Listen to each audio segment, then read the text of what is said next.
Okay, let's talk about market positioning.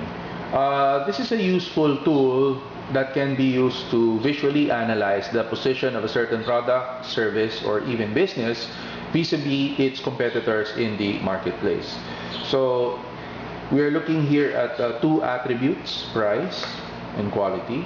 Okay, so quality, high quality, low quality, price, low price, high price. Let's say that Pouchin is here offering food that is low quality and low price, and let's say most of the food establishments in the CSB canteen are here, mid-range quality and mid-range price, and let's say we have Smokies here, high quality and high price, the only establishment in this area. The question is this a good position for Pouchin?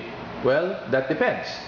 If most of the market is here, say 70% of the students go for this type of food, then this is a good place for Pouchin to be. However, if most of the market is here, say 80%, maybe Pouchin should move on to this area as well. What about here? Here is another scenario. Let us suppose that 60% or let's say 80% of the market is here, and you only have 20% here, 20% of the market here.